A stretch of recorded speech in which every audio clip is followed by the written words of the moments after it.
देखने के बाद आपको पता भी चलेगा कि वो क्यों स्पेशल है। सबसे पहले मेरा एक मैसेज है सभी को कि हमारा जो देश है, भारत देश है, उसमें हमने जब तक जितने भी लोग हमारे लिए लड़ने वाले थे, जितने भी महापुरुष थे, जो अच्छे दिमाग वाले लोग थे, जिन्होंने समाज के लिए हमारे लिए लड़ाइयाँ लड़ी, जिसकी वजह से हम यहाँ तक पहुँचे हैं, हमने उनकी कदर नहीं की। हम उनकी कदर करते हैं जब वो हमारे बीच में नहीं रहते। यही हमारी कमी है। उसके बाद उनकी मूर्तियाँ लगाई जाती हैं, उनकी पूजा की जाती है, बट जब तक वो जिंदा रहते हैं तब तक उनको उनकी लड़ाई में साथ देने की बजाय दर्द देने की, या उनके साथ धोखा, दर्द, ये सब चीज़ें करने में हम कमी नहीं छोड़ते। और सबसे ज़रूरी ये है कि आज जो लोग समाज के लिए लड़ने वाले लोग, जो महापुरुष, जो लड़ाइयाँ लड़ रहे हैं आपकी, वो हमारे बीच में हैं, तो समय ये है उनकी कदर करने का। बाद में उनकी आप फ़ोटो लगाते फिरते हो, उसका कोई बेनिफिट नहीं है। और मैं बिल्कुल भी समय ना लेते हुए आप सभी का स्वागत करता हूं, और आपका देवेंद्र जी, डॉक्टर देवेंद्र जी, स्वागत जी, नमस्कार जी, आपका बहुत बहुत स्वागत है। Thank you. और आप लोगों ने बहुत कीमती समय निकाला, उसके लिए बहुत धन्यवाद। अब आज का मुद्दा, जो मेन मुद्दा है, वो ये है कि आज समाज में जितनी बुराइयां फैली हुई हैं उसके बारे में हम बात करेंगे। चाहे वो जाति पाति से रिलेटेड है, पुलिस से, जो प्रशासन है, राजनीतिक खाप है जो हमारी, या फिर जो ऑर्गेनाइजेशन है आपकी, और जो ज़मीनी लड़ाई हम लड़ रहे हैं। तो सबसे पहले जो मेरा सवाल है वो डॉक्टर साहब आपसे है, वो ये है कि जो जाति शब्द है, जैसे कि हालांकि हमने अभी देखा है, यूजीसी का एक कानून आया था जो निरस्त हुआ है। जाति जो शब्द है जिसमें समाज बंटा हुआ है, ये समझना बहुत जरूरी है लोगों के लिए कि ये जाति है क्या, किसे बोला जाता है जाति, इसकी डेफिनेशन क्या है, परिभाषा एक्चुअल जाति की। देखिए अमित जी, क्या होता है, अलग अलग समय पे अलग अलग लोगों ने इसकी परिभाषाएं दी हैं। कुछ लोग इसको जन्म से लेकर के जोड़ देते हैं, कुछ लोग इसको काम से लेकर के जोड़ देते हैं, कुछ लोग इसको ज्ञान से लेकर के जोड़ देते हैं। जहाँ तक मेरी समझ का प्रश्न है, अगर आपने यूजीसी की गाइडलाइंस का जिक्र किया है तो इस एंगल को, क्योंकि राजनीति में जिस तरह से जाति का इस्तेमाल किया जाता है वो, और जो मैं जिस तरह से जाति को समझता हूँ वो, उसको थोड़ा सा अलग लेना है। मैं जाति को समझ रहा हूँ परिवेश से बेसिकली, यानी और इसको आप इस एंगल से भी लेंगे कि आपका जो काम है, जो आपका नॉलेज है, जो आपका ज्ञान है, जिसको जान बोलते हैं, जो आपका जान है, वही आपकी जाति का आधार है। यानी जो आप जानते हो वो आपकी जाति है। आप खेती करना जानते हो तो आपकी जाति किसान है। आप लोहे का काम करना जानते हो, आपकी जाति लोहार है। आप चमड़े का काम करते हो, आप चमार हैं। तो ये जातियाँ इस तरह से बांटी गई थी कि जो जिसको जिस तरह का काम आता था। मान लीजिए आप किसी दूसरे परिवार में पैदा हुए, जहाँ जिसको आप मान लीजिए चमार के घर में पैदा हुए, बाद में आपने पैसा कमा करके और ज़मीन खरीद ली और आप खेती करने लग गए, तो अब आप किसान हैं, अब आप किसान जाति से हैं। बहुत से लोगों ने अपने आसपास के परिवेश के लोगों से उनका सरनेम या फिर उनकी जाति को अडॉप्ट कर लिया कि हम भी इन्हीं के जैसे हैं तो इन्हीं की तरह हम रहेंगे। और यूजीसी में जो इस्तेमाल किया गया था वो ये था कि एक समाज में हर व्यक्ति को एक मैसेज दिया जा रहा है कि समाज बर्बाद हो रहा है, इसकी बर्बादी का कारण एक दुश्मन है, और हर व्यक्ति को एक इमेजिनरी दुश्मन दिया जा रहा है।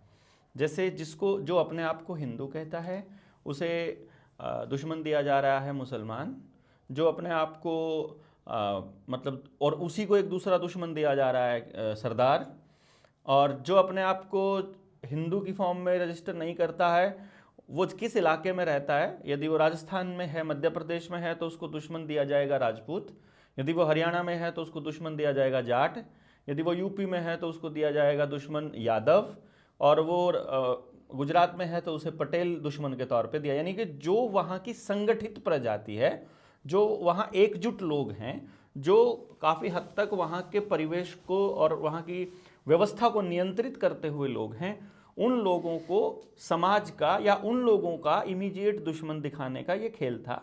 और यूजीसी की गाइडलाइन के जरिए 2-3 काम इनको करने थे। एक तो फ्री ट्रेड एग्रीमेंट पर साइन करना था ताकि लोग यहाँ पर जो बकवास चलती रहे सोशल मीडिया पर और बैकडोर से वो एंट्री हो जाए, और दूसरा नब्ज चेक हो जाए।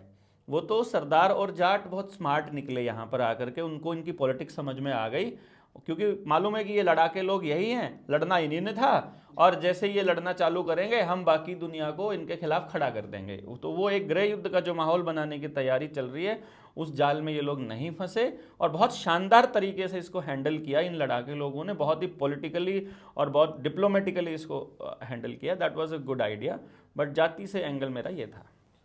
गुरनाम जी, जातियों के बारे में भी बलहारा जी ने बताया, तो आप फील्ड पे रहते हो, आप लड़ाइयाँ लड़ते हो, तो आप ये नहीं देखते कि कौन किस जाति से है। हालांकि चाहे अभी बुजुर्गों की पेंशन का मामला था, किसानों का मामला था, अलग अलग मुद्दों पे हम देखते हैं आपको, और सरकार को ललकारते हुए देखते हैं, बलहारा जी को भी और आपको भी। तो जो समाज शब्द है, समाज शब्द को आप कितना मानते हो, या सिर्फ जातियों में, ग्रुपों में, धर्मों में लोग बटे हुए, क्या समाज शब्द एक्चुअल में है? समाज है तो वो क्या है समाज? क्योंकि आमतौर पर जब कोई लड़ाई होती है तो वहाँ पे समाज नाम का कोई ऐसा तत्व दिखाई नहीं देता, वहाँ पे जातियाँ और धर्म के नाम पे ही काफ़ी कुछ चल रहा है आजकल। देखिए, जो जातियां हैं वो तो बलिहारा जी ने जैसे बताया कि काम के हिसाब से कभी बनी थी, लेकिन वास्तविक जो है, अगर हम थोड़ा सा इस चीज़ को अध्यात्म की तरफ ले जाएं, तो जातियां तो जूनी का नाम है। जैसे मानव जाति, जैसे पशु जाति, तो जातियां तो उन चीज़ का नाम है। तो अब जो गुरु नानक देव जी हुए हैं, उन्होंने कहा है मानुष की जात सब है एक कै पहचान वो। काम के हमने बांट लिए तो अलग बात है कि एक कुछ काम करता है, दूसरा कुछ काम करता है, उसका नाम रख दिया, नाम रख दिया उसका। तो लेकिन वो नफरत पैदा करने के लिए नहीं था, वो तो एक दूसरे का पूरक था। जैसे मान लिया हम गांव में रहते हैं, एक लोहे का काम करना उसने शुरू कर दिया, हमने उसका नाम लोहार रख दिया, वो सारे गांव का काम करेगा, सारा गांव उसको हेल्प करेगा, वो हमारा भाईचारा था। हम भी जब छोटे छोटे थे, किसी ने हल्का काम करवाना है उनसे करवाया, और उसके बदले 10-10 किलो अनाज पूरे गांव ने उसको दे दिया। इसी तरह जो लकड़ का काम करता है, हमने उसका नाम बढ़ई रख दिया, उससे पूरे गांव ने लकड़ का काम करवाया, और उसको हमने पूरे गांव में 10-10 किलो अनाज दे दिया। ऐसे ही बाल काटने वाला उसका नाई है, उसको भी हमने 10-10 किलो सारे गांव ने दे दिया। ऐसे हम बांट के खाते थे, और ऐसे हमारा भाईचारा था। ये एक समाज का ढांचा था कि किसी का काम ना रुके, सब हम भाईचारे से रहें और एक दूसरे के सहयोगी भी बनते थे। जैसे कोई शादी है, हमने ये कहा था कि हाँ, जो हमारे बुजुर्ग थे उन्होंने सिस्टम खड़ा किया हुआ था कि जैसे किसी की शादी है, उसमें सब ने कन्यादान डालना है, या उसमें सब ने न्योंदा डालना है कि भाई ठीक है, उसकी शादी है ना, उसको हर आदमी हर घर से उसको 5-5 रुपये दे दो। पुराने टाइम में उसको 10-10 रुपये दे दो, उसके बोझ ना पड़े। यहाँ तक था कि अगर किसी का कोई डेथ होगी, संस्कार करना है, हम कहते हैं ना जो 2 डक्के उठा के डालते हैं कि उस पर लकड़ डाली, एक्चुअली ये था कि उसके पास संस्कार के पैसे ना हो तो सब अपने अपने घर से एक एक लकड़ी ले आओ और तो संस्कार हो जाएगा। ये था समाज का ढांचा, जिसको जातियों में बांट के फिर उसको धर्मों में बांट के। धर्म क्या था? अब मोहम्मद साहब आए, उन्होंने परमात्मा से मिलने का रास्ता सुझाया, ठीक है। उनके जाने के बाद हमने उसमें कट्टरता आ गई कि अब और जो है और गुरु पैदा नहीं हो सकता। ईसा मसीह जी आए तो उसके बारे हम उनके बाद जाने के बाद हमने कहा भाई अब और नहीं आ सकता। इसी तरह से उसमें कट्टरता आती चली गई कि जो दूसरे गुरु आया उसने आके भी परमात्मा के बारे समझाया। कोई ऐसा गुरु आज तक दुनिया में नहीं आया जिसने परमात्मा से अलावा कोई और बात की हो, जिसने ये कहा हो 2 परमात्मा है, जिसने ये कहा हो 4 परमात्मा है, ठीक है। लेकिन हमने क्या समझ लिया कि हिंदुओं का परमात्मा और है, मुसलमानों का और है, सिखों का और है। किसी की वाणी, गुरु ग्रंथ साहब में 36 गुरुओं की वाणी है, 36 महात्माओं की। सबका संदेश तो एक ही है ना कि परमात्मा एक है, तेरे अंदर मिलेगा, गुरु के द्वारा मिलेगा। हमने उनको धर्मों में बांट लिया। समाज जो था वो सब कैसे सुखी रहें, किसी का काम ना रुके, उस ढांचे का नाम समाज है, एक व्यवस्था का नाम समाज है। व्यवस्था का नाम। लेकिन अब क्या हो गया, अब उसमें हड़क फूट गई कि किसी का सीमा ही नहीं है कि वो कितना कमाए, वो दूसरे को कैसे लूट सकता है। पहले तो ये था दूसरे की मदद कैसे कर सकता है, अब ये है कि दूसरे को कैसे लूट सकता है, और उसकी सीमा नहीं है। कोई 1000 करोड़ का मालिक हो गया, 50,000 करोड़ का मालिक हो गया, उसको सीमा ही नहीं है। वो ये भूल गया कि ये पैसा तेरे किसी काम का भी है क्या। जितना उसको चाहिए सारी सहूलतें पूरी करने के बाद वो जो और हड़क फूट रही है और दूसरों का को नोच रहा है, वो ये भूल ही गया कि मतलब ये तेरा किसी काम का भी है। परमात्मा को तो भूल, परमात्मा नाम की तो चीज़ को याद ही नहीं है। इसलिए जो परमात्मा की औलाद है उसी का वो शोषण कर रहा है उल्टा। और वही कारण है कि आज जो होड़ चल रही है, आज जो पाप जिस तरह से बढ़ रहा है, मतलब अभी आ रहे हैं कि आप देखिए कि 23 करोड़ लोग आज भारत के अंदर ऐसे हो गए जिनको 2 वक्त की रोटी नहीं है। और इसी देश के अंदर एक एक आदमी ऐसा हो गया कि अगर उसकी एक दिन की कमाई उस 23 करोड़ लोगों में बांट दी जाए तो 23 करोड़ लोगों में एक भी भूखा नहीं सोएगा, केवल एक आदमी की। आज 9 लोगों के पास 50 करोड़ लोगों के बराबर संपत्ति है, और अभी जो वो ऊपरले है उन्हीं का कर्जा माफ हो रहा है। तो एक तरह से समाज के ऊपर, पूरे उसके ऊपर कब्जा पूंजीपति लोग कर रहे हैं पूरी दुनिया के ऊपर। ये जो कब्जा है, जो पूंजीपतियों का कब्जा है, ये एक खास व्यवस्था के तहत किया जा रहा है। जैसे शासन और प्रशासन, इसमें मुख्य भूमिका तो पुलिस की रहती है और राजनीतिक जो पार्टियां उनकी रहती है, क्योंकि कॉरपोरेट राजनीतिक पार्टी के थ्रू, पुलिस के थ्रू आम आदमी तक पहुंचता है। वहां से उसको डराया जाता है, वहां से उसको दबाया जाता है, उसके हकों को दबा के, और वहां से उसका शोषण किया जाता है। तो हमारे समाज में जिस तरीके से आज व्यवस्था जो है, किसी भी व्यवस्था की हम बात करें, चाहे शासन है, प्रशासन है, राजनीति है, चाहे हमारे कोर्ट हैं, या फिर हमारी जो पंचायतें हैं, उनका हाल कुछ ज़्यादा अच्छा नहीं है अभी। तो ये जो व्यवस्था खराब हुई है, अगर हम बात करें प्रशासन की, तो समाज में और जाति के सिस्टम को देखते हुए जो पुलिस प्रशासन है, जिस तरीके से आजकल हम देखते हैं, बहुत वीडियो जाती हैं कि बदतमीजी हो रही है, औरतों के साथ मार पिटाई होती है, और बच्चों के साथ शोषण हो रहा है, खुलेआम हो रहा है, उस पर कोई कार्रवाई नहीं हो रही। तो सामाजिक तौर पर हमें पुलिस की कितनी ज़रूरत है, या हम खुद सक्षम हैं अपनी सुरक्षा के लिए?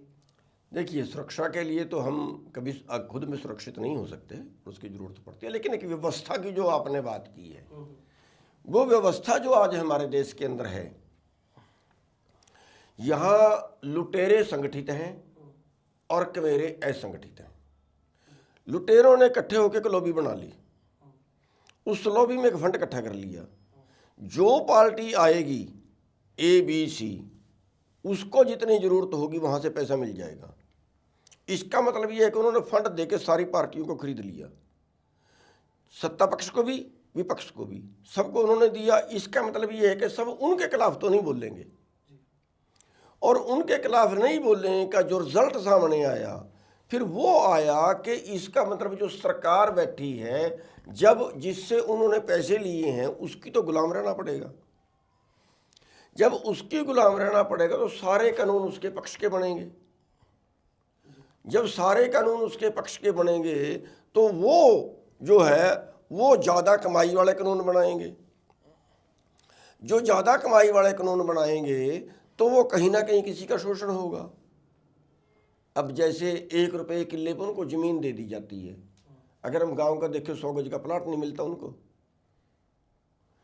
या आप ये मानिए कि आज आधे घंटे में एक किसान सुसाइड कर जाता है कर्जे में, किसी की ज़मीन नीलाम हो रही है। ये जो है बलिहारा जी बहुत उलट रहे हैं उनके लिए कि किसी का मकान को ताला लगा दिया बैंकों के लिए, ठीक है, खुलवाते हैं जी बैंकों के। हाँ खुलवाते हैं, हमने भी कई जगह खुलवाए हैं। तो वो क्या है कि एक आदमी की तो ये हालत है कि उसके पास 4 किस्तें नहीं भरी कि उसकी गाड़ी उठा के ले गए, उसके मकान को ताला लगा दिया और सारे परिवार को निकाल के बाहर फेंक दिया। और दूसरी तरफ जिसको 50,000 करोड़ देना था उसका 2,000 करोड़ में फैसला कर लिया। 490 करोड़ में। 490 करोड़ मैं वो बता रहा हूं, हाल देखिए ना देश का।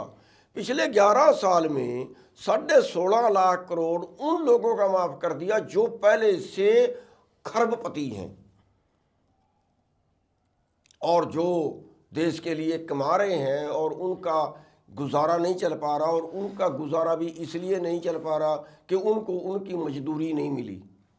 आप आज अगर देखें देश में जो एमएसपी है, जो हमारे से बिना पूछ सरकार तय करती है, किसानों से बिना पूछ, किसानों की राय के बिना, लागत के आधार पे नहीं, अपनी मर्जी से। लागत तो हरियाणा सरकार का एग्रीकल्चर डिपार्टमेंट जितना रेट देते हैं उससे ज़्यादा दिखा रहा है लागत, लेकिन जो तय किया फसल बीजने से पहले तय किया उससे भी 4 लाख करोड़ कम मिलता है भारत के किसानों को हर साल। हर साल 4 लाख करोड़ का लॉस। एक दूसरा, जो हमारे मजदूर हैं आज जो फैक्ट्री में काम कर रहे हैं, किसी कंपनी में काम कर रहे हैं, 8 घंटे काम करने के 13,000 है न्यूनतम, लेकिन 10,000 में 12 घंटे काम करवा लिया। 12 घंटे की उसकी बनती थी 20,000, 20,000 की जगह उसको मिले 10,000। उस 10,000 वो उसकी जेब से पैसा निकल के किसी अमीर की जेब में चला गया। यानी देश का मजदूर और देश का किसान या छोटे लोग कह लो, उनका इस तरह से सीधा शोषण जो सरकार को रोकना चाहिए, लेकिन सरकार क्यों रोके? क्योंकि उनकी लोभी है। ये जो समाज की और जाति की हम बात कर रहे थे, तो डॉक्टर साहब ये बताइए, जो समाज और जातियां थी ना, जो समाज था, समाज को तोड़ा गया, समाज को तोड़ के जातियां बनाई गई, जातियों को तोड़ के और छोटे ग्रुप बनाए गए, ये टूटता चला गया। और ये आज इस कदर टूट गया कि अगर किसी घर में 2 मियाँ बीवी रहते हैं तो उनको तोड़ने के लिए भी उनके हाथ में मोबाइल दे दिए गए हैं। बीवी अपना अलग मोबाइल चला रही है, आदमी अपना अलग मोबाइल चला रहा है। तो ये जो तोड़ा गया है समाज को, और हमारी जो व्यवस्था होती थी खापों की, भाई आज आप पुलिस में जाओ या फिर आप कचहरी में जाओ तो आपको इंस्टेंट कोई फैसला नहीं मिलता वहाँ पे, वो आपका चलता रहेगा सालों साल। तो खापों में क्या होता था कि बातचीत के जरिए जल्दी फैसले हो जाते थे समाज में। समाज की अपनी एक व्यवस्था थी पंचायतों की, खापों की, जिसको भी राजनीतिक लोगों ने या कुछ ऐसी शक्तियों ने तोड़ दिया। तो ये जो खाप व्यवस्था थी, ये जो टूट चुकी है, क्या हम ये माने, जैसे आज आपका एक संगठन है भारतीय किसान यूनियन, और बलहारा जी लीडर इंडिया JSM चला रहे हैं, तो ये जो संगठन है आज, क्या ये संगठन नई खापे हैं? ये मान लिया जाए कि आज लोगों को संगठन बना के संगठनों से जुड़ने की जरूरत है, क्योंकि वो इतने टूट चुके हैं कि वो छोटे छोटे ग्रुपों में आ गए हैं, और जिसकी वजह से प्रशासन और पुलिस उनको डराती रहती है। इसमें ना मैं थोड़ा सा अगर ऐड ऑन करना चाहूँ जो छोड़नी साहब ने जो कहा जी। और उसमें वो एक क्वेश्चन भी मिस हो गया और आपने जो बोला था, हम बिरादरी को समाज समझने लगे। टीवी के उसके सड़क पे चलोगे ना तो गाड़ियों के पीछे लिखा मिलेगा, या फिर फेसबुक के ऊपर लिखा मिलते हैं, ये लोग लिखते हैं रोड समाज, हम लोग लिख देते हैं जाट समाज, वो लिख देते हैं चमार समाज। समाज वो नहीं है, वो बिरादरी है बेसिकली हमारी है सारों की। समाज होता है जब 36 की 36 बिरादरियाँ एक हो जाएं, एक मंच पर आएँ और इकट्ठी हों। जब तक 35 भी रहेंगी तब तक वो 35 बिरादरी हैं, समाज नहीं है। समाज बनेगा 36 की 36 बिरादरियों से, और 36 की 36 बिरादरियों से प्योर प्रजातंत्र लोकतांत्रिक तरीके से उनका प्रतिनिधि आकर वहाँ प्रतिनिधित्व करे, ना कि कुछ लोग आकर के हमारी तरह अपने आप से लड़ने का ठेका उठा लें। जैसे हम लोग जो हैं, हमारे अलग, या तो हमारे पुरखों के ऐसे संस्कार रहे होंगे, जैसे अब चौड़ोनी साहब तो गुरु गोबिंद सिंह की संतानों की कैटेगरी से आ रहे हैं, हम लोग भी उसी कैटेगरी से हैं बेसिकली।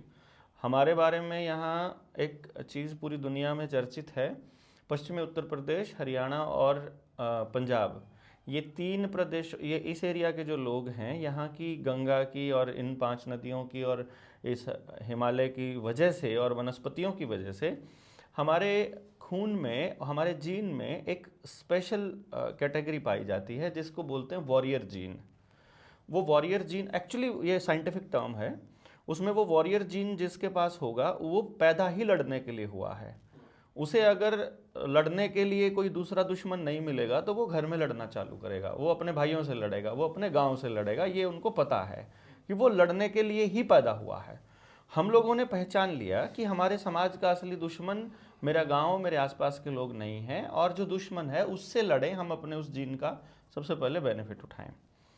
ये जो संगठन है ये इंडिविजुअल की अपनी एक पहल है, जिनको लोग मतलब ये मानने लग जाते हैं और बल्कि उस फेस के साथ ही अटैच कर देते हैं, जो कि समाज का या खाप का आईना कभी भी नहीं हो सकते, क्योंकि वहाँ रिप्रेजेंटेटिव्स नहीं हैं, वहाँ अपने आप से समझ से आए हुए लोग नहीं हैं।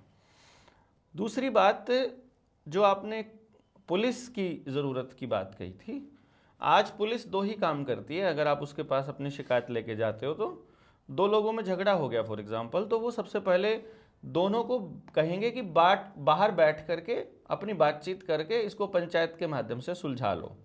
पहला सवाल कि पुलिस के डंडे के डर से क्यों आप पंचायत के माध्यम से सुलझा रहे हो, आप अपने आप से क्यों नहीं सुलझा लेते हो? ये एक सवाल है पूरे समाज को। दूसरी चीज़ ये है कि या दूसरा काम पुलिस करती है कि दोनों के खिलाफ या एक के खिलाफ पर्चा दर्ज कर देती है जो इन्वेस्टिगेशन में आए, या जो पैसा ज़्यादा दे दे, या जिसके साथ जान पहचान ज़्यादा हो, या जिसकी सिफारिश आ जाए, या जो ज़्यादा पावरफुल हो। इसके हिसाब से पुलिस जो है वो पर्चा दर्ज कर देती है। पर्चा दर्ज करने के बाद वो मुकदमा चलता है कोर्ट में, और कोर्ट की व्यवस्था ये कहती है कि आप 25 साल 23 साल या मरने तक भी आपको न्याय मिलेगा, ऐसी कोई गारंटी नहीं है। अन्याय हो जाए तो आप अगली कोर्ट में जाओगे, फिर उसके बाद अगली कोर्ट का ऑप्शन ऐसा है कि आप मर ही जाएंगे, लेकिन आपके खिलाफ, अब मान लीजिए चुड़ौनी साहब के खिलाफ मुकदमा दर्ज है देशद्रोह का, हो रखे होंगे जी 2-4 तो देशद्रोह, बहुत 18-20 नहीं देशद्रोह के कितने हैं? का तो शायद नहीं होगा, देशद्रोह का भी नहीं हुआ, हट गए नहीं है जी, किस तो, चीज़ तो लेकिन समाज के अंदर लड़ते हुए, या अभी जैसे मान लो रवि आज़ाद के ऊपर SC/ST एक्ट में और पोक्सो में मुकदमा दर्ज है। मान लीजिए कोई वायरस आ जाए जो इनका प्रोपेगेंडा चला था टेस्ट के नाम पर या इलाज के नाम पर, रवि आज़ाद को कुछ हो जाए फॉर एग्जांपल, इसी दौरान कुछ हो जाए, तो उसकी मतलब उसको कुछ होने के बाद इतिहास में क्या लिखा जाएगा कि तुम्हारा बाप, तुम्हारे पुरखे, जैसे भगत सिंह के बारे में क्या लिखा गया कि तुम्हारा पुरखे आतंकवादी हैं। नेताजी सुभाष चंद्र बोस के बारे में क्या लिख दिया इतिहास में कि वो युद्ध अपराधी हैं, अंतर्राष्ट्रीय युद्ध अपराधी हैं।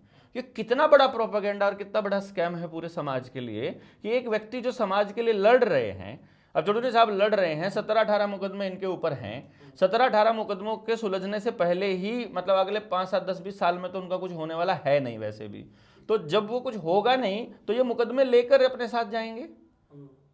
अगर इनको कुछ होता है तो क्या लिखा जाएगा कि वो देशभक्त थे, या आंकड़ों के हिसाब से तो वो अपराधी थे क्योंकि उनके ऊपर केस हो रखे थे। तो लड़ने वाले लोगों को मरते वक्त अपराधी लिखा जाए, ये व्यवस्था उन लोगों ने कर रखी है। ये पुलिस का ही काम है, वो पूरी प्रणाली का काम है। अर्थात मैं ये कहूँगा कि यदि सारा मसला समाज ने ही सुलझाना है तो क्यों ना समाज को इतनी समझ दे दी जाए कि आओ बैठते हैं, पुराना क्या हुआ, मेरे आपके दादा ने मेरे दादा को क्या बोला, मैंने आपको क्या बोला, चलो हो गया, मान लेते हैं 100 कारण रहे होंगे इतिहास में और जिसकी वजह से गड़बड़े हुई हैं। आज तुम क्या चाहते हो?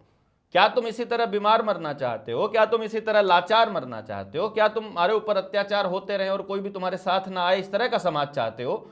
जिस तरह का जिक्र चुनन साहब वहाँ अंदर बैठे थे, बात कर रहे थे कि यार अभी भी कर रहे थे कि किसी के घर में कोई डेथ हो गई, किसी के घर में कोई शादी ब्याह हो गई, लड़की की शादी, कन्यादान का इशू है, आज क्यों नहीं हम आ सकते? आओ बैठ के बात करते हैं ना, क्यों नहीं आते हैं?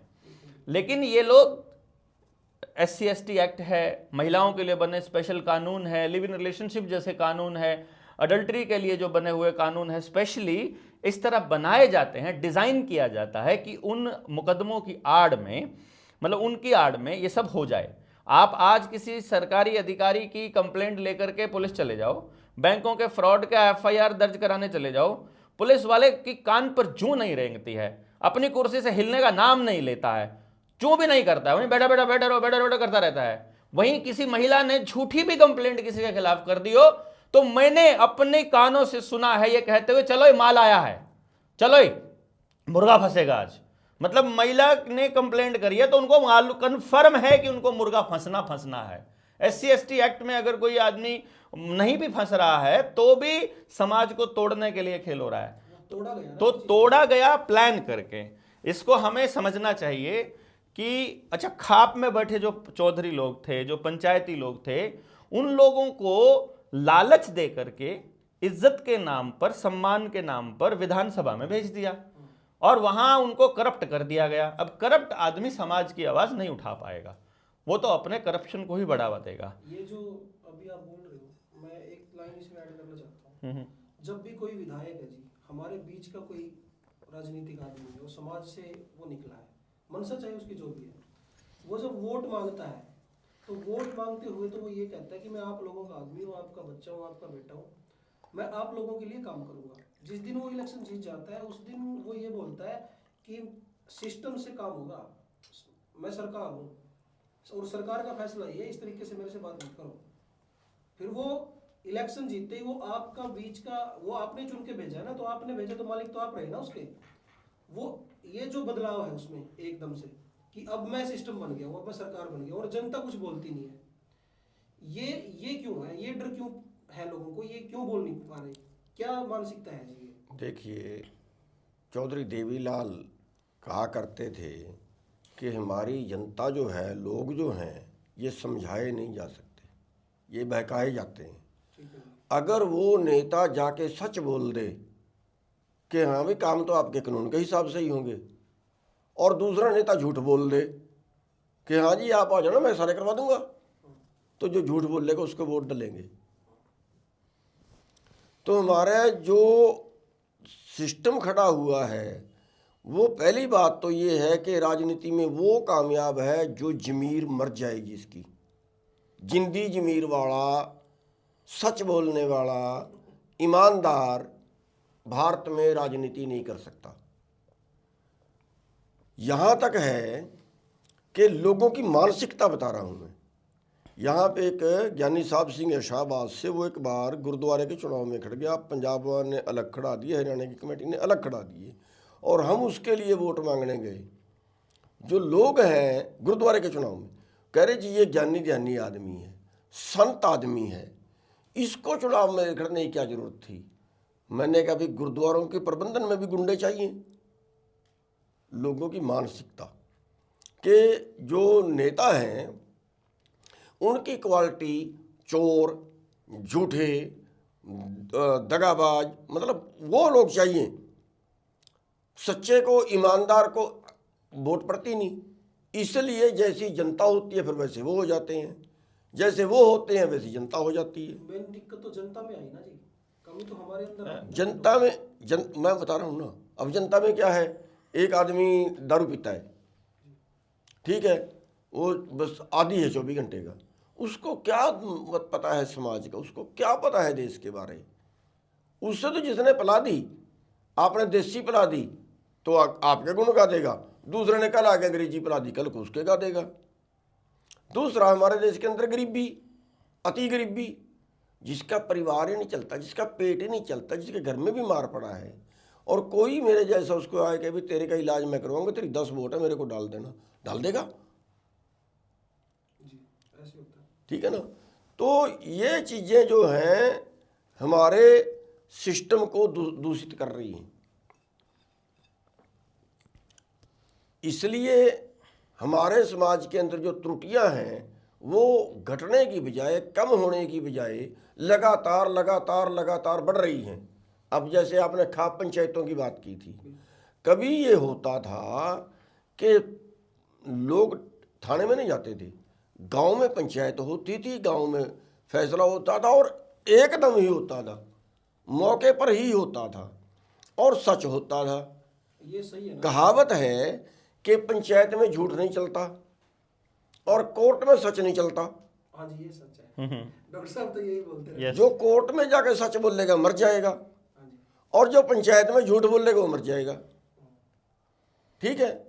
और पंचायत का जो फैसला था वो ऑर्डर नहीं था, कोर्ट में ऑर्डर होता है, फैसला होता है। पंचायत में ऑर्डर नहीं था, पंचायत में फैसला था। फैसला जो दोनों को शूट करे, जो न्याय, भाईचारे, बल्कि उसे फैसले से भी ज्यादा न्याय बोलेंगे। हाँ न्याय बोलो उसको, मतलब मेरे कहने का मतलब भी उनका जो था, दोनों को इंसाफ मिल गया और दोनों राजी हो गए और आगे के लिए झगड़े खत्म हो गए। अब मान लिया एक आदमी को कोर्ट ने सजा कर दी, किसी ने कत्ल कर दिया, उसको सजा कर दी 20 साल की। दुश्मनी तो जैसे कि तैसी खड़ी है ना उसकी। हम कितने देखते हैं अगला तरीके पे दूसरे ने गोली मार दी, कितने देखते हैं। अब इंसाफ कहाँ मिला? कोर्ट ने उसको इंसाफ दिलवाते वक्त क्या जिसका कत्ल हुआ था उसके परिवार से पूछा कि तेरे को क्या चाहिए? नहीं पूछा, इतनी बात तो होती नहीं पूछा। अब उसको 20 साल कर दी, उस परिवार को क्या मिला? उसके तो एक बीवी थी, 2 बच्चे थे, वो तो रह गए, उनके तो बेचारे को पेट कैसे पाले? तो मेरे कहने का मतलब ये है। अच्छा, फिर दूसरी चीज, कोर्ट में केस चल गया, हमारे की जमीन का केस था, 45 साल में निपटा।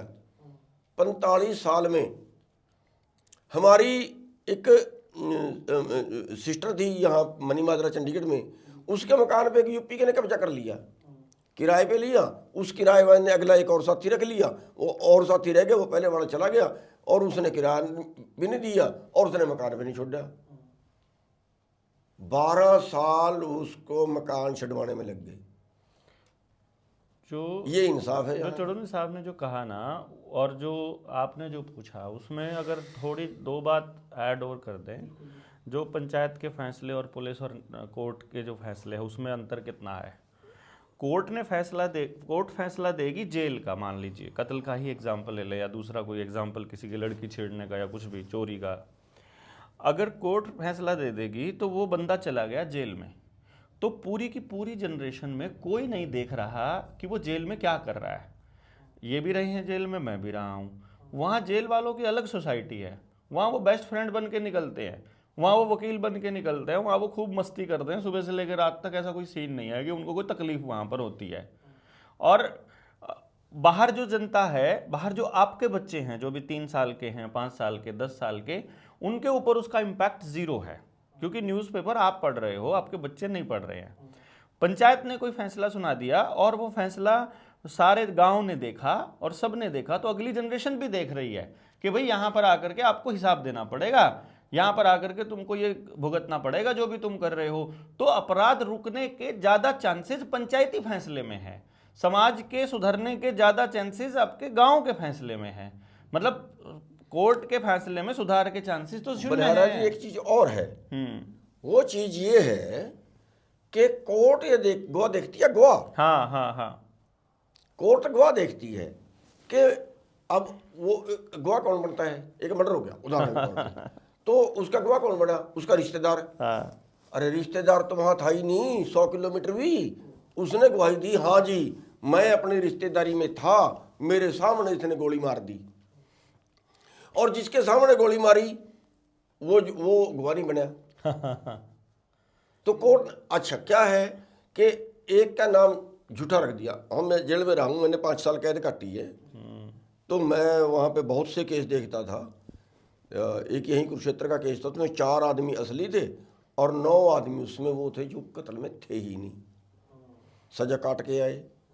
50% लोग जो हैं वो सजा काट रहे हैं जो गुनाह में है नहीं। मुझे लगता है ज्यादा होंगे जी। आप देख या ज्यादा हैं मैं जी। आपको बड़ा अच्छा वो बताता हूँ। और फिर बता रहा, यहाँ एक सीआईए में था रणबीर वर्मा या असली गुनाहगार तो पहले बता के फिर करते हैं। रणबीर वर्मा या रणबीर शर्मा सिस्टम सेट करके इंस्पेक्टर था। वो क्या करता था, उसने एक यूपी का आदमी, बिहार का आदमी जो यहाँ मजदूरी करने के लिए आया था, वो उठा लिया स्टेशन से, सेलर से, कहीं से भी उठा लिया, उठा के उस पर एक पिस्तौल डाल दिया। अब बिहार के आदमी की, नेपाल के आदमी की यहाँ कौन जमानत कराएगा बेचारे की? उसको पड़े हो गए 1 साल। अब 1 साल तो उसके साथियों ने उसको राय दी, भैया तेरे बाहर निकलने का कोई तरीका नहीं, मुकदमा तो निपटेगा 5 साल में, सजा है इसमें 1 साल। अब 1 साल सजा है, 5 साल में मुकदमा निपटेगा, तो भैया तेरे पास क्या चारा है? उसको सलाह दी कि अभी सेशन जज आएंगे दौरे पे, उनको बोलना महाराज मैं इकबाल करने के लिए तैयार हूँ कि हाँ मेरे पास पिस्तौल था, तो उस ये उसने और तो चारा बाहर निकलने का था ही नहीं, फिर वो 4 साल वरना और लगाएगा। तो उसने कोर्ट को, जज को ये कहा कि महाराज मेरा जान छुड़वा दो, मैं इकबाल कर लूँगा। अगली तरीक में उसने कोर्ट में जाके लिख के दे दिया कि हाँ जी मेरे पास पिस्तौल था। तो फिर कोर्ट ने क्या किया कि ठीक है, इसको 1 साल हो गया, इस केस में साल सज़ा बनती है, अंडरगोन कर दिया उसको, जितनी तूने काट ली वो तेरी सज़ा है और भाई बच जा। झूठा मुकदमा उसके ऊपर बनाया, कोई गवाह नहीं था, किसी गवाह की जरूरत नहीं पड़ी, ठीक है, और उसको सजा हुई और उसका पीछे परिवार बर्बाद हुआ। और उस थानेदार को ऐसे मेरे ख्याल से 20 केस मेरे को कुरुक्षेत्र के अंदर मिले, 20 केस कुरुक्षेत्र की जेल में मिले। ये 2004 की बात है। और उसको प्रमोशन मिली और राष्ट्रपति से अवार्ड,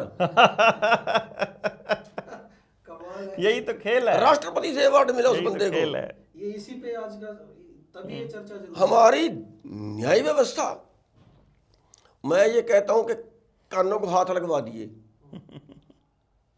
वो जो जेल जाने से पहले जो कोर्ट कचहरी और पुलिस थाने के चक्कर है ना जी, सजा तो वो है, सजा तो वो देते मैं ये कह रहा हूं वो भी मान गए, वही अब हमने एक केस किया हाई कोर्ट में एमएसपी का, कि एमएसपी जब सरकार ने फसल बीजने से पहले तय की तो फिर वो मिलती क्यों नहीं? वो तो मिलनी चाहिए, वो तो जरूरी है मिलनी। जब रेट तय करके हमें ये कहा कि आप ये बीजो, हम आपकी फसल का ये रेट देंगे, उनके रेट के ऊपर हमने बीजी, वरना वो ना बीजते हम तो कोई और बीज लेते भाई। तो उस केस की 125 तरीके पड़ी। 125 हाई कोर्ट की बात कर रहा हूं मैं, जी। जबकि 2, 3, 4 तरीकों में फैसला हो जाना चाहिए। हो जाना चाहिए। हमने हरियाणा सरकार, पंजाब सरकार और सेंट्रल सरकार पार्टी बनाई उसमें, और तीनों सरकारों ने ये नहीं कहा कि हाँ खरीदना हमारी ड्यूटी नहीं है। उन्होंने जवाब दिया जी ये सेंट्रल गवर्नमेंट रेट तय करती है। स्टेट गवर्नमेंट ने कहा जी, सेंट्रल गवर्नमेंट ने कहा जी जो फसल है, जो खेती है वो स्टेट का मैटर है। स्टेट ने कहा जी हमारे पास पैसा नहीं है, सेंटर ने कहा जी हम पैसा दे देंगे, उन्होंने कहा जी हमें घाटा पड़ता है, उन्होंने कहा जी हम पूरा कर देंगे। 125 तरीके पढ़ने के बाद उस केस को फाइल करके रख दिया। पूरे देश के किसानों का केस है, छोटे मोटे की तो क्या गति है यहाँ। फाइल करके रख दिया। हमने कोर्ट को ये कहा कि आप हमें हरवा दो, आप हमारे खिलाफ कर दो, हम सुप्रीम कोर्ट तो चले जाएं। ना खिलाफ किया ना पक्ष में किया और रिजर्व करके रख दिया। 2014 से आज 2026 हो गया, चल रहा है। हाँ। एमएसपी जिसके लिए हम लड़ रहे हैं ना, कोर्ट का ये हाल है उसमें। ये जो व्यवस्था के गिरने की, खापों के टूटने की, खापें तो टूट चुकी हैं जी अब, उसका कारण कुछ भी हो सकता है। ये भी एक सवाल है आपसे कि खाप टूटी क्यों। और जो गुरनाम जी ने भी बताया है कि व्यवस्था जो है, कोर्ट कचहरी, अपनी पुलिस, वो सारा, तभी हम आज यहाँ पे बैठे हैं। तो अब सवाल ये आ गया कि राजनीति, इसका कारण तो मुख्य राजनीति है। हर जगह खापों में भी राजनीति हुई है, हर जगह राजनीति है। ये केस कर रहे हैं, इन्होंने भी राजनेताओं को बनाया, गवर्नमेंट को। तो जो अब जो हालात चल रहे हैं ना, वो ये चल रहे हैं कि राजनेताओं से लोगों का विश्वास बिल्कुल उठ चुका है। जब भी सरकार बदलती है, लोगों को लगता है कि ये अच्छा करेगा। जितनी झूठ पिछले टाइम में बोली है, प्रधानमंत्री जी ने, सरकार ने बोली है, लोगों को ये था कि ये शायद कुछ कर देगा, और इन्होंने तो मतलब खून निचोड़ दिया जी लोगों का, गरीब मजदूरों का। अभी लोग बिल्कुल ये है कि खत्म हो चुका सब कुछ, अब कुछ नहीं हो सकता। ऐसे में आप जैसे कुछ लोग दिखते हैं समाज में लड़ते हुए, और लोगों को विश्वास नहीं हो रहा अब भी कुछ हो जाएगा। धीरे धीरे कुछ लोग मान रहे हैं, आपकी बात भी सुन रहे हैं, इनकी भी सुन रहे हैं, साथ भी आ रहे हैं। तो जो संगठन है आपके राजनीतिक तौर पर, आपने घोषणा कर दी जींद में कि भाई हम चुनाव नहीं लड़ेंगे अब, और आपकी वजह सही भी है जो पेवा में हुआ था जमीन छुड़वाने के बाद। डॉक्टर साहब भी कह रहे हैं मैं चुनाव नहीं लड़ूंगा। राजनीतिक व्यवस्था, उन नेताओं से तो हमारा विश्वास उठ गया सबसे। अब जो नए लोग हमारे बीच में हमारे लिए लड़ रहे हैं, वो कह रहे हैं हम इलेक्शन लड़ेंगे नहीं। तो संगठन जो है, संगठनों के साथ आने के लिए लोग तैयार हैं, और लोग आते भी हैं संगठनों के साथ। तो ये राजनीतिक पहल क्यों नहीं की जा सकती संगठनों के द्वारा क्योंकि बहुत सारे मुद्दे कई संगठनों के मिलते हैं। अगर मैं बीकेयू की बात करूं, भारतीय किसान यूनियन की, चढ़ोनी की, आपकी बात करूं, बहुत सारे मुद्दे मिलते हैं। तो ये संगठन राजनीतिक पहल क्यों नहीं कर सकते अगर लोग विश्वास करें? एक कोई बात नहीं। पहली बात, हमारे देश के अंदर इसलिए वोट नहीं डलती कि ये अच्छा आदमी है, इसको डाल दो। अगर हमारे देश में 2 कैंडिडेट खड़े हो जाएं किसी सीट पे, एक राक्षस हो जो आदमियों को काट के खाता हो और दूसरा देवता हो, संत हो, लेकिन संत के पास, साधु के पास जो अच्छा आदमी है, ईमानदार, उसके पास पैसा नहीं होगा और वो झूठ भी नहीं बोलेगा, तो उसको वोट नहीं डलेंगे। जो गलत आदमी होगा उसको वोट डलेंगे। ठीक है, होता तो यही है जी। यही होता है। नहीं होता नहीं, हो रहा है। एक दूसरा, हमारे देश के अंदर जिताने के लिए वोट नहीं पड़ते।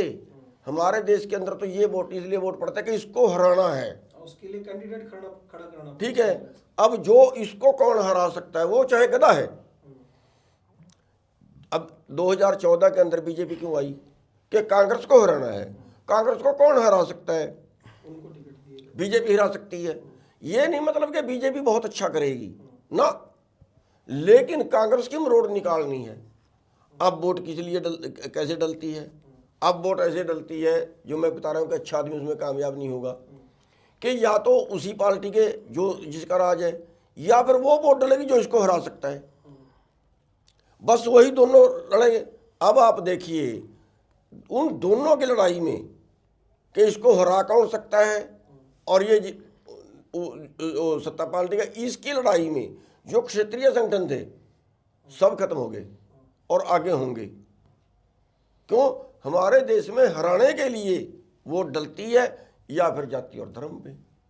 अब बलिहारा जी आगे इसको थोड़ा सा जैसे इसको थोड़ा सा बलारा टच देते हैं। बलारा टच देते हैं। देखिए, जो प्रधानमंत्री ने जो कहा उसमें इन्होंने ये कहा हमारे देश में ऐसे होता है। एक्चुअली ऐसा नहीं होता है। मैं इसको थोड़ा सा आदर के साथ, ना ऐसा नहीं होता है, ऐसा हो रहा है, ऐसा बोल सकते हैं। मतलब होता है में तो ये होता है कि नियम है ये ऐसे करने का। ये कह रहे हैं ऐसा नहीं, सूर्य पूर्व से उदय होता है, इसका मतलब है कि नियम है उदय होने का, पूर्व से उदय होने का। हो रहा है का मतलब है आज हो रहा है, अब हो रहा है, इस समय हो रहा है, फिलहाल में हो रहा है, प्रेजेंट में हम ये मान सकते हैं। तो थोड़ी सी स्टेटमेंट में मैं ये कहूंगा कि जो प्रधान जी ने कहा ऐसा हो रहा है, इसमें बिल्कुल दो राय नहीं है, लेकिन ऐसा होता है ये नहीं। उसका कारण क्या है, अभी क्यों हो रहा है? देखो, राजनीति में वो लोग क्या कहते हैं कि केवल जीत हार ही इंपॉर्टेंट है।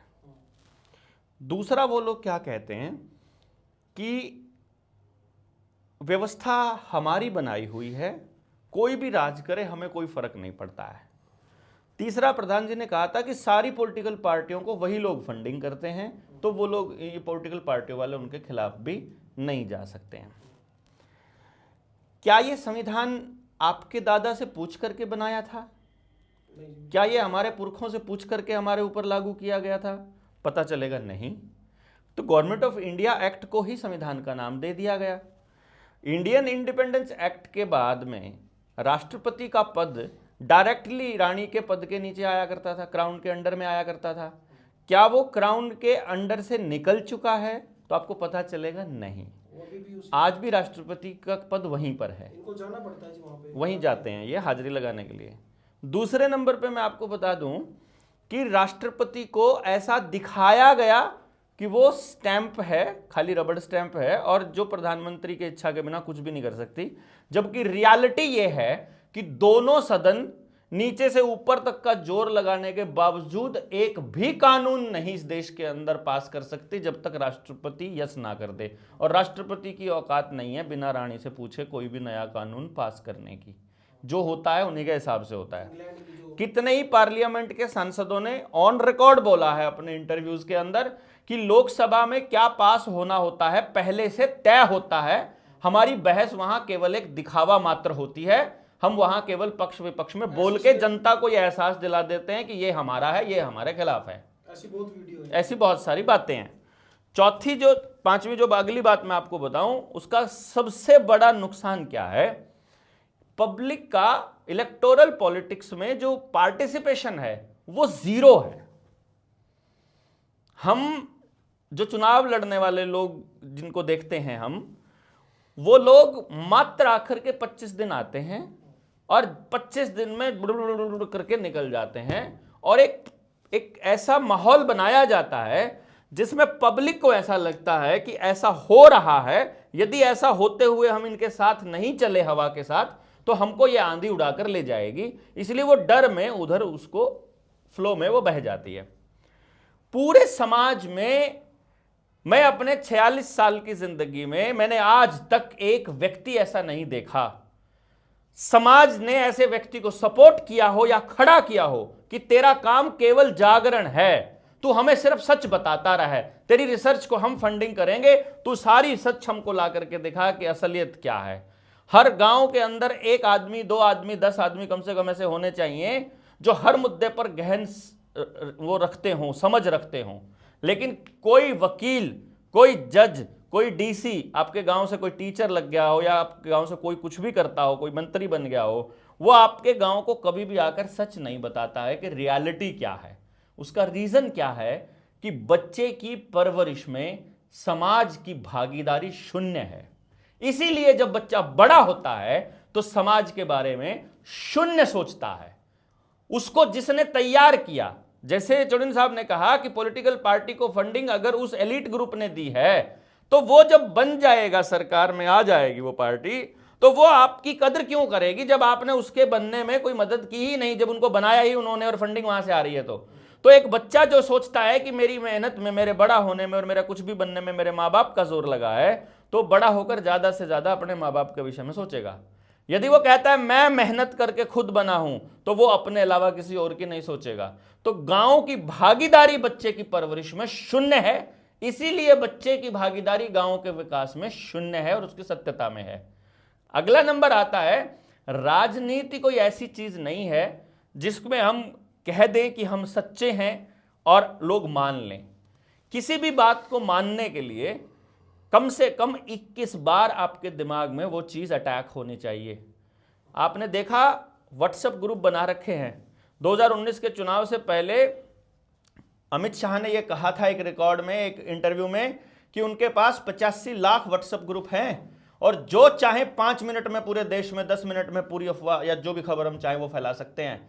आपके पास ऐसी कोई ग्रुप का कोई ऐसा कम्युनिकेशन सिस्टम है जिसमें आप लगातार अपना विजन, अपनी बात अपना करते हैं? किसी पॉलिटिकल पार्टी से पूछो, नहीं है।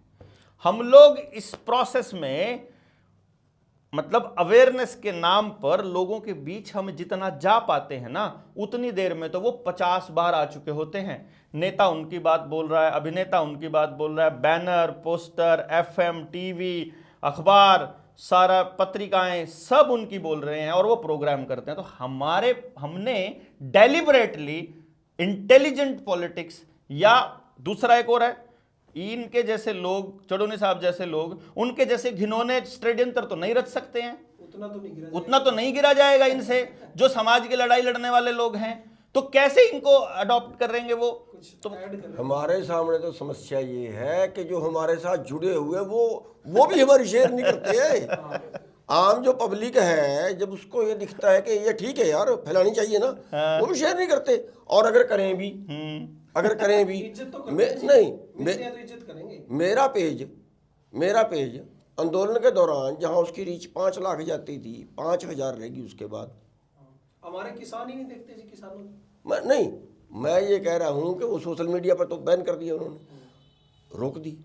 और जो हमारे वो हैं, जो हमारे साथ जुड़े लोग हैं, वो भी उसको शेयर नहीं करते। हम देखें भाई, हमने कोई ग्रुप बना लिया, उस ग्रुप में 100 मैसेज आएंगे, 100 में 5 मैसेज भी काम के नहीं है, नहीं है, 95। और इनके एक्चुअली उसमें काम के इनके भी नहीं है, पर ये लगे रहते हैं। नहीं, एक्चुअली उसमें और चीज़ है, उसमें और चीज़ है जो हमारे पास नहीं है। वो ये है कि उनके पेड़ हैं कि भैया आप अगर इस एक पोस्ट को शेयर करोगे तो आपके 10 रुपए हैं। हाँ, एक कमेंट का 2 रुपया मिलता है बीजेपी वालों को। ठीक है, अगर आप कमेंट करोगे तो आपके इतने पैसे। जी ने अमित शाह के साथ बैठ के जी पूरा मैं वही कह रहा हूँ। अब उनके पास तो पैसे हैं, उनके पास तो पैसे आगे पूंजीपतियों से, हम कैसे कराएं? अगर हमारे पास भी ये हो कि ठीक है जो हमारी पोस्ट शेयर करेगा भैया 20 रुपये उसके खाते में, तो हो जाएंगे। 20 रुपये लेने के बाद डिलीट भी कर देंगे शाम को। जो हमारे किसान साथी सोचते हैं अभी गुरुनाम जी को पता नहीं, तो पता सारा है, टेक्निकल चीजों का भी अंदर तक पता है। देखिए, बड़ा ये एक ऐसा मसला है जिसके ऊपर कभी लंबी चर्चा हो और एक्चुअली समाज तक ये बातें जानी बड़ी ज़रूरी हैं कि इनके जैसे व्यक्ति ने, जिन्होंने अपना पूरा जीवन, 35 साल हो गए जी आपको इस संघर्ष में? 33। हाँ, तो मतलब 92 में लगे थे, 34। हाँ, तो फिर हम तो स्कूल में पढ़ते होंगे कभी, जब से आप लग रहे हो, मतलब हमारी जिंदगी के 70 पर 2/3 से ज़्यादा तो इनको लगा हुआ हो गए, संघर्ष में हो गए। ठीक है, अब मैं इस संघर्ष को अगर 33 साल में, और एक गांव का जब हम चुनाव में मिले थे तो हमें बताया था यहीं पेवा के किसी गांव के कितनी 500 करोड़ की प्रॉपर्टी थी वो, 12 गांवों की 5500 एकड़ जमीन थी, 6000 एकड़ जमीन को इन्होंने मतलब लड़ करके और छुड़वा करके उनको मालिकों को दी थी। मतलब मैं कह रहा हूं कि वो लोग भी अगर संगठित हो करके कि उनके जीने का आधार इन जैसे लोगों ने बनाया है वो भी किया होता। हालांकि मैं इसको दूसरे एंगल से भी देखता हूं कि इनके जैसे जो लोग होते हैं वो इसलिए नहीं लड़ते हैं कि बदले में कोई उनको कुछ देगा, यही तो बात है जी। ये, और ना ही सौदा करते हैं अपनी मेहनत का। जैसे मैं भी ये सोचता हूँ कभी कभी इनके जैसे लोगों का संघर्ष देख के कि देखो बंदे का स्पष्टवादिता और जिगरा देखो कि लड़े उस उम्मीद में कि हम विधानसभा में जाके आवाज़ उठाएंगे, चुनाव लड़ने का निर्णय लिया, लोगों की गालियां खाई, फिर वोट भी नहीं मिला, और इतने तिरस्कार के बाद भी ये कहा कि नहीं लड़ना जारी रखेंगे, अभी भी लड़ रहे हैं, और कहा कि चलो अब चुनाव नहीं लड़ेंगे अगर नहीं चाहती है जनता तो। मतलब वो लड़ना बंद नहीं करना, ये बहुत बड़े जिगरे की बात होती है। वरना ऐसे मौके पर आकर के आदमी जो है ये सोचता है कि किन लोगों के लिए लड़ रहे हैं, क्या लाभ है ऐसे लोगों के लिए लड़ने का, इससे अच्छा तो कहीं सेटिंग ही कर ले। लेकिन देखो कमाल की बात कि सेटिंग भी नहीं कर रहे। तो या ये कहो कि भाई मैं इसे किस तरह से एक्सप्लेन करूंगा, मेरी जितनी समझ है मैं वैसे बता रहा हूं। चाहे कुछ भी हो, लेकिन इतने लंबे संघर्ष के बाद भी अगर लोगों का साथ नहीं मिलता है तो हौसला ना टूटना हमारे लिए भी प्रेरणादायक है। हम जैसे नए लोग जो संघर्ष में लगे हैं और जितने भी लगे हैं, परंतु मैंने क्योंकि इलेक्शन मैनेजमेंट बहुत बड़े लेवल पर किया है और मैं जिस लेवल के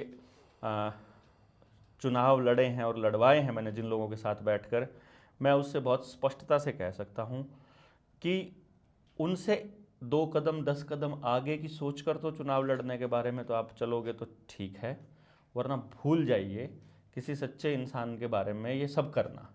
मतलब कोई सच्चा इंसान चुनाव लड़ लेगा। इसलिए ये निर्णय इनका भी सही है, मैं उसको बिल्कुल सही कहता हूँ कि चुनाव नहीं लड़ने का, और मेरे निर्णय भी सही है। और इसका लाभ हम समाज को कैसे दे सकते हैं कि पॉलिटिकली अवेयरनेस इस लेवल पर लेकर के जाएं कि जो समाज की जो ताकत है उसको संगठित करके समाज के पास सुरक्षित रखो, उसको वोट में तब्दील मत होने दो। वोट में तब्दील करके जो भी विधानसभा में जाए उसकी पावर को निल कर दो। जैसे इन्होंने कहा था कि कहीं पर मिल जाओ पॉलिटिकल पार्टी का आदमी, गांव में घुसते ही इनका रगड़ा लगा दो। अब वो रगड़ा दूसरे एंगल से भी लगाया जा सकता है कि इलेक्शन से पहले रगड़ा लगवाने आते हैं, फिर सरकार बन जाती है, वो सरकार बन मालिकों के सामने। अभी इनका खेल जो है वो बहुत, मैं आपको ज़्यादा नहीं कह रहा हूँ, अगले 1-1.5 साल में हर पॉलिटिकल पार्टी, जिन 2 पॉलिटिकल पार्टियों का वर्चस्व अभी बना हुआ और वो 2 पॉलिटिकल पार्टियों का सरकार बनाना चाहते हैं, मैं आपको 1-2 साल के अंदर ही आपको दिखाऊंगा कि गांव के लोग जो सवाल पूछना शुरू करेंगे इनकी क्रेडिबिलिटी शून्य हो जाएगी। और जब तक पॉलिटिशियन की क्रेडिबिलिटी शून्य नहीं होती, जब तक मेन स्ट्रीम मीडिया की क्रेडिबिलिटी खत्म नहीं होती, जब तक अखबार की क्रेडिबिलिटी खत्म नहीं होती, तब तक समाज के हाथ में ताकत दोबारा से नहीं आएगी। और समाज को इस तरीके से संगठित रूप से सुनियोजित तरीके से समझाना पड़ेगा, अवेयरनेस लानी पड़ेगी, जितने सुनियोजित तरीके से समाज को बरगलाया गया है सारे एंगल पे, शिक्षा, स्वास्थ्य, न्याय, राजनीति, खेती, धर्म, रोटी बेटी, माटी, खेत खेड़ा, खाप, जल जंगल, जमीन, जानवर, हर मुद्दे पर समाज को वैसे ही सुनियोजित तरीके से समझाना और अवेयर करना पड़ेगा जिस तरीके से उनको मिसगाइड किया गया है। और इस काम में आने वाले समय में प्रधान जी जैसे और लोगों के साथ भी हम लोग बैठ करके लंबी मैराथन चर्चा करके कि अब अपनी अपनी ड्यूटी बांटेंगे कि जो आपका संघर्ष है, जो आपका तजुर्बा है, वो समाज को मिले, उसकी समझ अगली पीढ़ी को मिले, हम जैसे लोगों को उसका आशीर्वाद भी मिले। अगर आप दोनों एक फ्रेम में हो, आज बैठे हैं इकट्ठे जी, मुश्किल से ऐसा समय आता है तो जो दर्शक है हमारे संयुक्त किसान मोर्चा के भी हैं और जनता सरकार मोर्चा के हैं और जो चैनल के दर्शक हैं, वो ये जरूर जानना चाहेंगे कि इन दोनों संगठनों में, इन दोनों के नेताओं में जो समानताएं हैं धरातल पर या राजनीतिक जो समानताएं हैं, उसमें एक दूसरे के साथ कितनी सहभागिता जो है वो देखने को मिलेगी, किन मुद्दों पे एक होंगे ना होंगे, राजनीतिक तौर से आपका जो संगठन है, दोनों के जो संगठन है, एक दूसरे को कितनी सपोर्ट करते हुए आने वाले टाइम में दिखाई देंगे, ये मेरा आप दोनों से सवाल है। मैं चौधरी साहब से सपोर्ट मांगने के लिए पहली बार जब मिला था कि जी हम ऐसे मिशन पे हैं और चौधरी साहब हम ये सब करने वाले हैं, और ऐसा पूरा षड्यंत्र पे डिटेल में चर्चा हमने की थी। और इन्होंने सबसे पहले जब हम मिले 2022-23 में, तो हमने इनके सामने एक प्रस्ताव रखा, इनको नेशनल लीडर बना दिया उस पूरी मूवमेंट का। तो मैंने ऑब्जेक्शन उठाया था पहली बार कि चौधरी साहब से पूछिए न्यू वर्ल्ड ऑर्डर पे इनकी समझ कितनी है। उन्होंने कहा भाई न्यू वर्ल्ड ऑर्डर नहीं, हम किसान के मुद्दे पर लड़ रहे हैं। फिर इन्होंने कितनी बड़ी दरिया दिली के साथ इन्होंने एक बात कही कि हमको वो बताओ क्या है ये जो न्यू वर्ल्ड ऑर्डर है। इन्होंने अपने पूरे किसान संगठन के जितने भी पदाधिकारी थे सबको एक प्लेटफॉर्म पर बिठाया, यहाँ कुरुक्षेत्र में ही जाट धर्मशाला में 2 दिन का अधिवेशन रखा, पूरे मसले को समझा और उन्होंने एक स्टेटमेंट दी थी वहाँ क्लोजिंग स्टेटमेंट में। इनकी आखिरी स्टेटमेंट ये थी कि भाई मसला बहुत बड़ा है, इसको हम जल्दबाजी में और ऐसे ही खामखाई में नहीं लड़ सकते, बहुत समझ के साथ लड़ने की बात है और गांव को अवेयर करने के लिए इसमें चलना पड़ेगा। और बड़ी बात क्या है कि फिर जब इस मसले पर दोबारा से संघर्ष में साथ के लिए जब मैं इनसे मिला तो इन्होंने मुझे एक बात कही थी कि बुलारा जी एक खतरा हमें दिखाई देता है कि कहीं आप इस्तेमाल तो नहीं करोगे।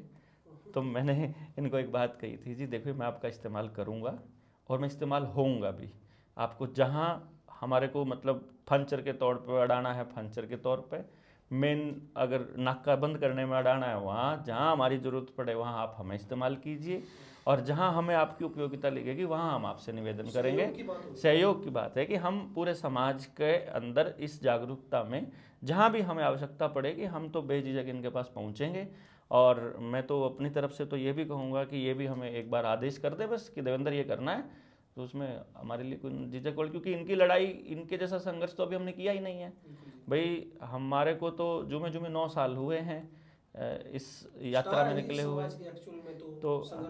तो इसलिए क्या है, मैं उस दिन जब सितंबर 2020 की बात है, 10 सितंबर को शायद वहाँ पिपली में जब हम लोग लाठीचार्ज हुआ था, वो तारीख भी याद है मुझे। मैं आया था, इन्होंने कॉल दी थी तो मैं उसमें भी आया था।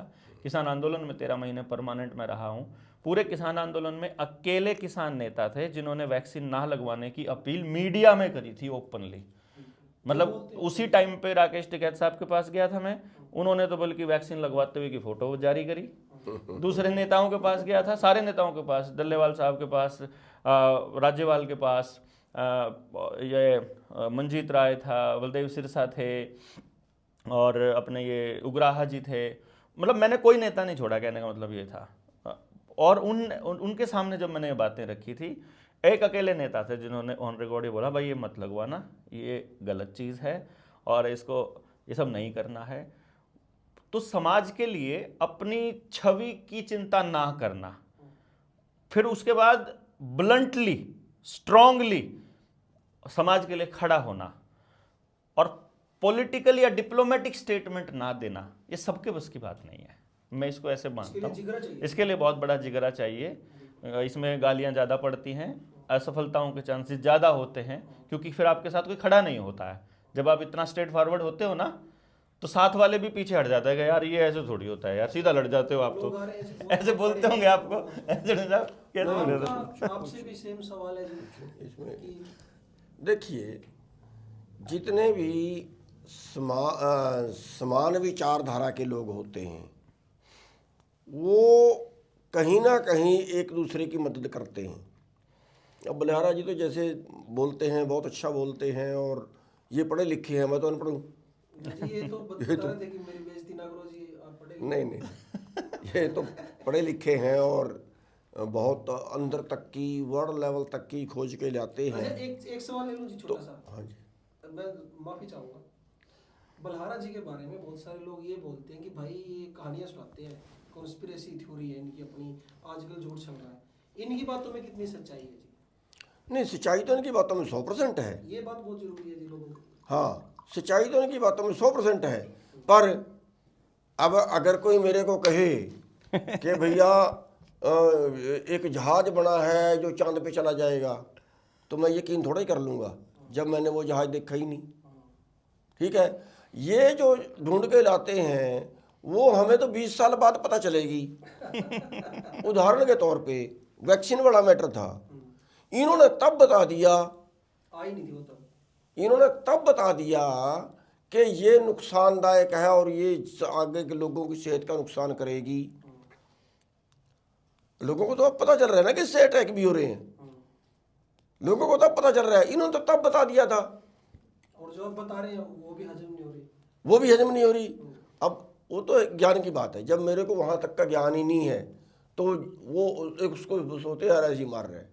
लेकिन जब वो सच होगा, जब वो सच होगा तब हो यार, ये तो 10 साल पहले बोल रहा था, मेरे को तभी मान लेनी चाहिए थी। तो ये जो बोलते हैं ये सही बोलते हैं और अंदर तक की निकाल के लाते हैं। रही सहयोग की बात, वो तो हमारा पहले से, तो पहले भी कहा उनको, जहाँ हमारे सहयोग की जरूरत पड़े बताइए करो भाई। और बता इनका दिया करो ना जी, है जी, बता दिया करो ना लोग। लेकिन लड़ने वाले हाँ। लोगों की क्या समस्या है? लेकिन- अब 23 तारीख को ये प्रोग्राम कर रहे हैं, 23 को हम ताल कटोरा में कर रहे हैं। ना एक टाल दो आगे प्लीज, 23 को आगे पीछे कर दो। नहीं नहीं नहीं, आगे पीछे 23 का अपना पुराना कार्यक्रम नहीं नहीं, शेड्यूल है जी। आगे पीछे कर, आगे पीछे कर, मजा नहीं आएगा लड़ाई का, मजा नहीं। आप यहीं आ जाओ, यही पता लग जाएगा। आप एक काम करो, आप 23 को सारे यहाँ आ जाओ, जिस दिन आप रखेंगे हम सारे वहाँ जाएंगे। बोलो सर। चलो देख लेते हैं कि मैं बात कर लेता हाँ, हूँ वो साथियों से। मैं पूरी कोशिश दो करता हूँ मैं। आगे पीछे कर दो। हाँ जी। ये ऐसे बनती है जी। हाँ, नहीं आप सारे 23 को यहाँ आओ और हम सारे आपकी तरीक को वहाँ प्रोग्राम जाएंगे। चेंज ना करो जी, मान जाओ, वेन्यू चेंज कर दो। बस दाल बस कटोरा की बजाय बस। प्रोग्राम कैंसिल नहीं करो। और एक ना कर लें कि 23 को यहाँ से सारे दिल्ली चलेंगे। 24 को कर लें। अब जैसे ये बात क्लियर होगी जी, बहुत दर्शकों के लिए बहुत जरूरी था ये जानना, और बड़ी खुशी होती है, मुझे भी बहुत खुशी हो रही है सही बताऊं तो। और इसके साथ अब जैसे वर्ल्ड ट्रेड ऑर्डर की बात चली थी जी, जो अभी मोदी जी साइन करके आए हैं, भाई चर्चाएं ये हैं कि देश को और देश के किसानों को, खेती बाड़ी सबको बेच दिया, चाहे वो डेयरी की इंडस्ट्री है, चाहे वो कुछ भी है। Free trade agreement free trade agreement है, अभी ट्रम्प के साथ भी किया है और ब्रिटिशर्स के साथ भी किया है, और बहुत प्रेशर में है, बोलते तो है ही नहीं कुछ। ये जो इतना बड़ा बदलाव देश में आएगा अभी आगे कृषि में, तो ये आपने जो लड़ाई लड़ी थी, ये भी उस लड़ाई में साथ थे भाई। 3 कृषि कानून आए थे और वो निरस्त आप लोगों ने करवा दिए। अब तो ये 4 होके आ गए कृषि कानून, तो अब किसान संगठनों की आगे क्या तैयारी है, इस अब क्या कर सकते हैं? देखिए जी, हमने तो 23 तारीख रखी हुई है। हाँ जी। पहली बात तो फिर मेरी बात कड़वी होती है और उसमें जो है फिर वो दूसरे सोचते हैं हमारे खिलाफ बोल रहा है। ये किसान कौम शेरों की कौम है, हाँ जी। लेकिन इसके जो कमांडर हैं वो गिद्दड़ बन गए। वो गिद्दड़ अपने चालाकी से इनको घुमाते हैं, लड़ाई तो लड़ते ही नहीं। जो पीछे 12.5 महीने बैठे रहे, उसी वक्त संसद घेर ली होती, उसी वक्त उनके नाक में दम कर दिया होता, तो आज ये कानून लागू ना होते, आज ये समझौता ना होता। दूसरी बात, वहाँ से आए एमएसपी के लिए फिर लड़ाई शुरू कर दी। 14 मीटिंगें हुई, 14 में एमएसपी का जिक्र तक नहीं किया। इन्होंने ही कहा कि एमएसपी पे कमेटी बना दो, यानी एमएसपी ना मांगनी पड़े, वरना एमएसपी लिए बिना उठे क्यों अगर लेनी थी। ठीक है, तो यो जो जो अब गिद्दड़ चालाक होता है, शेर चालाक नहीं होता। कौम तो शेरों की है, लेकिन गिद्दड़ लड़ता नहीं है, घुमाता है। जब लड़ाई का मौका आया, मोर्चा लगा, टकराव हुआ, तो गिद्दड़ घुमा गया। ठीक है, तो हमने तो जो 23 मार्च की तारीख रखी है, उसमें हम लोगों से ये कह रहे हैं भैया सिर पे कफन बांध के आइए। दूसरा हमारे पास तरीका कोई नहीं है। रिंज रिंज के मरने से अच्छा पूरे देश की खेती तबाह होगी। खेती के ऊपर जितने धंधे हैं वो सारे तबाह होंगे। मैं आपको एक ना छोटी सी बात बताता हूँ। जब किसान आंदोलन चल रहा था ना, तो सिंगू बॉर्डर पे एक बार किसान नेताओं के एसकेएम के लीडर्स की मीटिंग थी। उस मीटिंग में हम भी गए थे, मतलब मैं ऑब्जर्व करने के लिए गया था। तो अपने किसान नेता के साथ अंदर जब गए, तो वहाँ के जो अंदर जो चलता था डिसीजन मेकिंग में, वो चुनू साहब को तो मालूम ही है, तो क्या ही बोलेंगे। वहाँ देख करके मैंने एक बात अपने साथियों को बोली थी। मैं कहा अपन जो जनता सरकार मोर्चा बना रहे हैं ना आने वाले टाइम में, मतलब उस टाइम नया संगठन बना रहे थे, नाम फाइनल नहीं था। मैंने कहा था एक चीज़ बता देना, ये लाल झंडे वाले जहाँ जाएंगे ना, ये सबसे ज़्यादा कचरा करेंगे। इनकी वजह से सारे के सारे आंदोलन की ऐसी तैसी होनी है। और मैं उस टाइम पर मुझे ध्यान है बिल्कुल, पूरे एसकेएम पे कब्जा करके वो मैं इसीलिए मैंने उनको ये कहा था। अपने साथियों को मैं एक बात बोलता हूँ हमेशा कि कोई भी मीटिंग हो जाए, कोई भी बड़ा कार्यक्रम हो जाए, एक भी आदमी उस जो अपने आप को कामरेड या कम्युनिस्ट बोलता है ना, वो अंदर आ गया ना, समझ लो आपके संगठन के स्थिति, मतलब आरएसएस और ये कम्युनिस्ट ये बराबर के हैं। जिस घर में घुस गए, जिस संगठन में घुस गए, उसका सत्यानाश करना ही करना इन लोगों ने।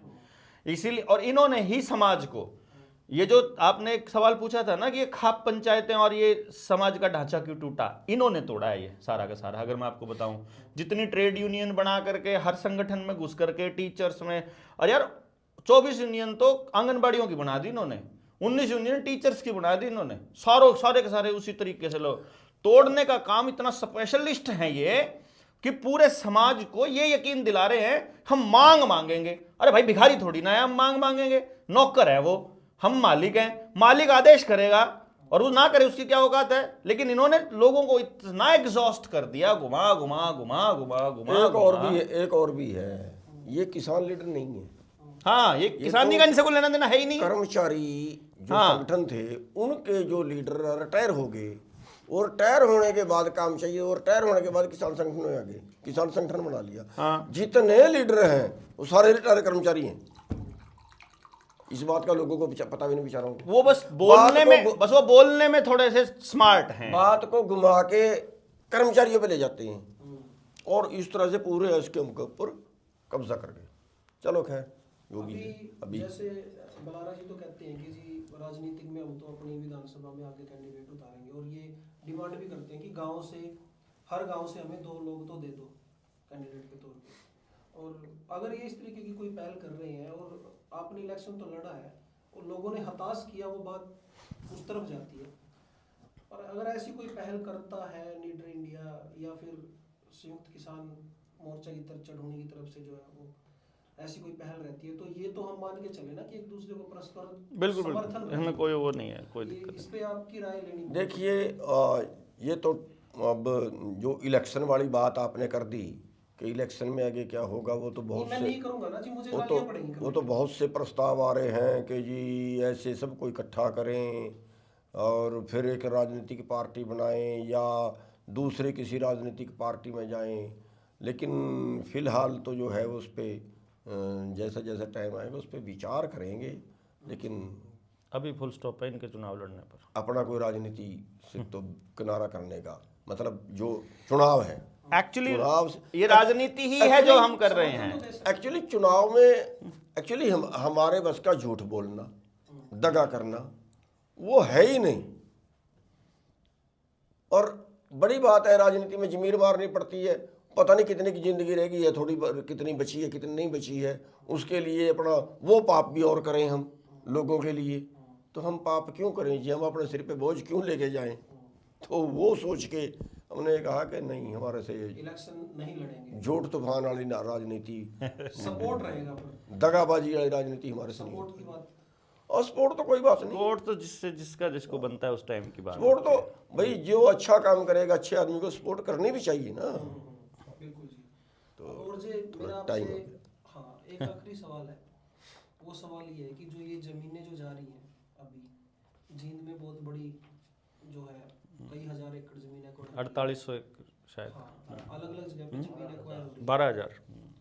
और समाज टूटा हुआ है जी, लोगों को तोड़ दिया है, मतलब छोटे छोटे ग्रुपों में लोग बटे हुए हैं और लोग डरते हैं, कभी पुलिस ने डरा दिया, कभी किसी ने डरा दिया। ये लड़ाई किस तरीके से जीती जाएगी या जीती जा सकती है, या फिर मान के चलें कि ये तो काम होना है? मैं तो एक समाधान पूछ रहा हूँ आपसे, वो किसी समाधान बता दो, समाज के पास बचा क्या? जहाँ तक रिक्वायरमेंट का है, वो तो हमारे अपने लोग जगह पे ये यहाँ पे फतेहाबाद में था, कोई थर्मल बन रहा था और वो वहाँ पे आंदोलन हो गया, उन्होंने कहा जी हम नहीं ज़मीन देंगे। मैंने कहा तुम रोक भी नहीं पाओगे। कह रहा क्यों?